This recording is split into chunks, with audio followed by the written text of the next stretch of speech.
Malam ini kita baca firman dari kitab Hagai.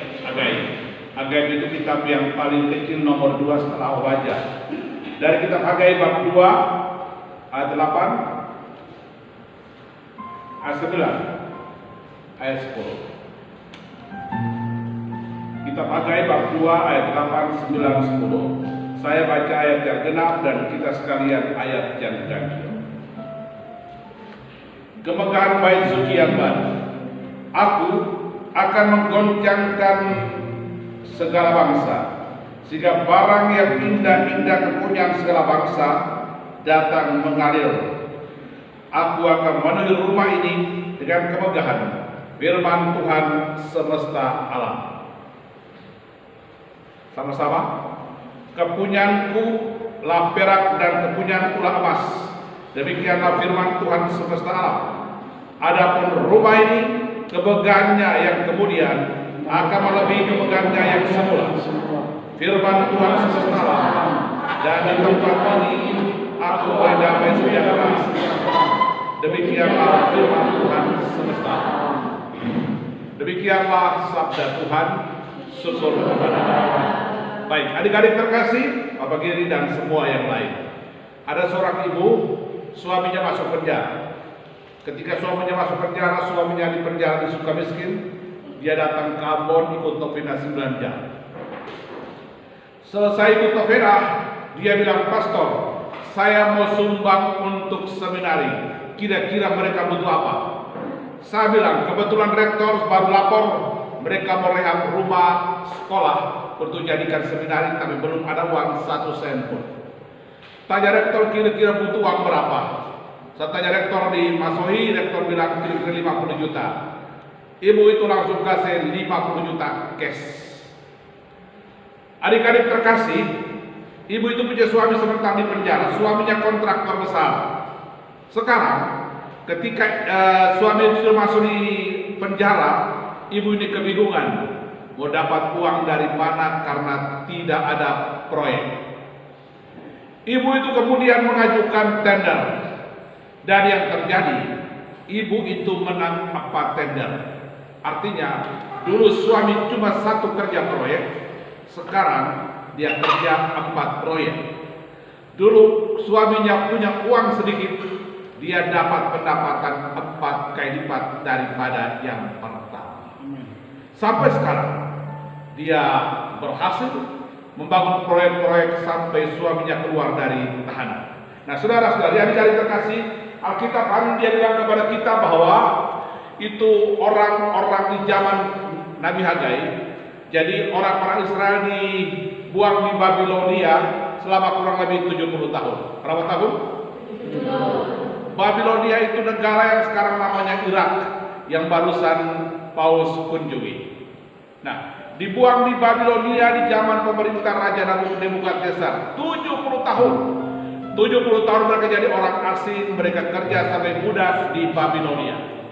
Nah, di zaman pemerintahan Raja Kores mengizinkan orang-orang Israel kembali ke negeri mereka. Jadi mereka bisa diizinkan untuk pulang ke negeri mereka, membangun negeri mereka, membangun tempat doa mereka. Alkitab bilang di kitab Hagai bab 1 bahwa ketika mereka pulang, sudah ada 18 tahun mereka pulang, tetapi mereka mengeluh karena mereka menanam anggur panenannya kurang. Mereka menanam gandum panenannya kurang.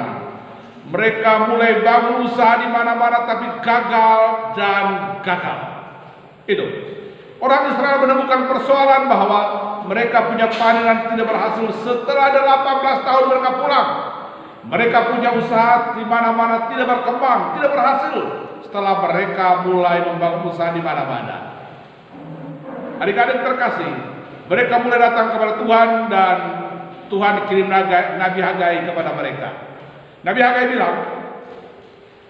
bilang bahwa ketika itu Hagai datang dan bertemu dengan orang-orang Israel, lalu orang Israel bilang, "Hagai, kenapa keadaan kami seperti ini? Masih susah seperti ini. Kami punya panenan gagal dan gagal, usaha kami tidak berhasil." Perhatikan baik-baik. Nabi Hagai bilang, Karena kamu terlalu sibuk dengan urusanmu sendiri. Kamu terlalu sibuk bangun rumah, sibuk bikin kebun, sampai kamu lupa bangun bait Allah. Jadi 70 tahun lalu bait Allah dihancurkan oleh Raja Nebukadnezar. Ketika mereka pulang, mereka tidak pusing dengan bait Allah. Para Raja Kores bilang, pulang bangun bait Allah, pulang bangun kotamu. Tapi mereka pulang sibuk bangun kota, bangun rumah, bikin kebun, lupa bangun bait Allah. Anak-anak terkasih, ketika itu Hagai bilang kepada orang-orang Israel, mengapa keadaanmu seperti ini?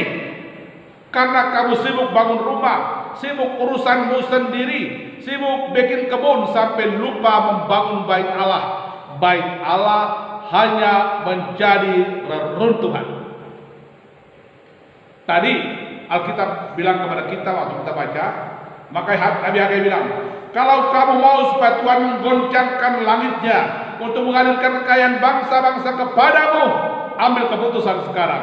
Naik ke bukit, bangun bait Allah. Pikul kayu, pikul batu. Tuhan janji, kalau kamu sudah pikul batu, pikul kayu, naik ke bukit, bangun bait Allah, Tuhan bilang, aku akan menaruh rohku di bait Allah itu, dan aku tidak akan meninggalkan kalian. Nah, tadi ayat ke-8, ayat ke-9, ayat ke-10 dia mengatakan, aku ketika tinggal di situ akan menggoncangkan laut, menggoncangkan langit, menggoncangkan darat, supaya apa? Kekayaan bangsa-bangsa, keindahan dan kemewahan bangsa-bangsa mengalir ke tengah-tengah kalian. Saudara, Tuhan janji kepada Hagai, kepada umat Israel dengan cara seperti itu. Tuhan akan pulihkan Israel, asalkan ambil keputusan sekarang. Jangan sibuk dengan pekerjaan-pekerjaanmu sendiri, tapi datang ke bait Allah. Bangun bait Allah, bangun rumah Tuhan. Roh akan taruh di situ, dan kekayaan bangsa-bangsa akan digoncangkan untuk mengalir di tengah-tengah kehidupan rumah tangga dan keluarga kalian. Anak-anakku terkasih, saya lihat banyak sekali anak-anak di sini, saya senang sekali. Artinya, di luar sana orang sibuk TikTok. Orang sibuk TikTok. Tahu TikTok kan? Nah, setiap hari nonton, wah, anak-anak sudah tahu TikTok. Padahal Alkitab setiap pasal Kejadian bab 1 ayat 1 mereka tidak hafal. Hagai bab 1 bab 2 mereka tidak hafal. Tapi TikTok di luar kepala. Di luar kepala. Mari ambil keputusan hari ini. Kalau anak-anak ingin punya masa depan yang cerah, ambil keputusan, tinggalkan rumahmu, tinggalkan keluargamu, datang di persekutuan doa, bangun persekutuan doa, bangun rumah Tuhan, bangun persekutuan lewat persekutuan doa malam hari ini. Dan tiap-tiap Rabu malam, kalau kita setia datang di persekutuan doa, setia membangun rumah Tuhan dengan persekutuan doa ini, perhatikan baik-baik, Tuhan janji, Tuhan akan goncangkan langit dan darat, bumi dan laut, supaya apa? Kekayaan bangsa-bangsa, keindahan bangsa-bangsa, kemewahan bangsa-bangsa mengalir di tengah-tengah hidup rumah tangga dan keluarga kita. Anak-anak ketika belajar di sekolah pasti pintar. Kenapa? Karena engkau telah bangun bait Allah. Anak-anak ketika punya cita-cita menjadi orang luar biasa, orang hebat, pasti Tuhan berkati. Kenapa? Kan Tuhan lihat, wah, anak-anak ini yang rajin persekutuan doa, yang rajin membangun bait Allah, yang rajin membangun rumah doa di kamar adorasi yang baru. Oh, anak-anak ini akan berkati. Kekayaan bangsa-bangsa akan mengalir di tengah-tengah rumah tangga dan keluarganya. Maka hari ini ambil keputusan, kalau rapuh, pikul batu, pikul kayu, tinggalkan segala kesibukan dan kerepotan, datang di persekutuan doa, bangun rumah Tuhan lewat persekutuan doa yang kita bangun seperti malam hari ini. Setiap Rabu, setiap Rabu. Kalau itu kita setia, perhatikan baik-baik, firman Tuhan mengatakan di Hagai bab 8, Tuhan akan goncangkan langit, akan goncangkan bumi, akan goncangkan laut, akan goncangkan darat, supaya semua berkat bangsa-bangsa akan mengalir untuk anak-anak semua. Amin. Mari kita semua tundukkan kepala, kita akan berdoa. Bapa di sorga, kami senang sekali malam hari ini. Kami terpesona untuk membangun bait Allah. Tapi malam hari ini Bapa, Bapak senang sekali bisa menyaksikan dengan mata kepala betapa anak-anakmu yang masih tumbuh, yang sementara bertumbuh, menjadi anak-anak muda, anak-anak remaja, begitu komit dalam keputusan mereka supaya setiap Rabu mereka datang di sini membangun bait Allah lewat persekutuan doa seperti malam hari ini. Bapak hamba berdoa untuk semuanya tanpa kecuali, yang sementara belajar di SDK, di SMPK, di SMK, yang sementara kuliah, berikan kepada mereka akal yang cerdas cemerlang, supaya mereka menguasai setiap ilmu yang Tuhan ajarkan, supaya Tuhan bawa mereka pada sukses dalam pendidikan. Lalu Tuhan siapkan kepada mereka pekerjaan-pekerjaan yang luar biasa, karir yang bagus, supaya saatnya Tuhan karirnya kian hari kian naik, bukan turun. Saatnya Tuhan jadikan kepala, bukan ekor. Bapak membawa anak-anak muda ini kepada sukses dalam perjuangan apapun, entah bekerja, entah studi, entah belajar, atau perjuangan apapun. Tuhan pegang erat-erat tangan dan kaki mereka, kuasai hati dan budi mereka, supaya mereka boleh dengan sukacita menggapai cita-cita yang mereka idamkan saat ini. Bapak, abang berdoa untuk kedua orang tua mereka di rumah. Kalau ada orang tua mereka yang sudah meninggal, berikan kepada mereka kebahagiaan kekal di sorga. Tapi kalau ada orang tua mereka yang sementara sibuk cari uang, cari kepeng, entah di kantor atau di kebun atau di laut, oh Tuhan berkati orang tua mereka, bapak dan ibu, supaya mereka semua sehat walafiat, dijauhkan dari sakit-sakit berat, dijauhkan dari paparan corona, supaya mereka bisa membiayai kehidupan anak-anak mereka. Berkati kakak dan adik kami dimanapun, yang sementara di rumahkah, yang sementara belajarkah, yang sementara tugas studi di tempat yang jauh. Tuhan berkati mereka dengan sukses dalam hidup, dalam pendidikan, dalam karir, dengan masa depan yang cerah ceria. Ini Bapak doa harapan-harapan kami.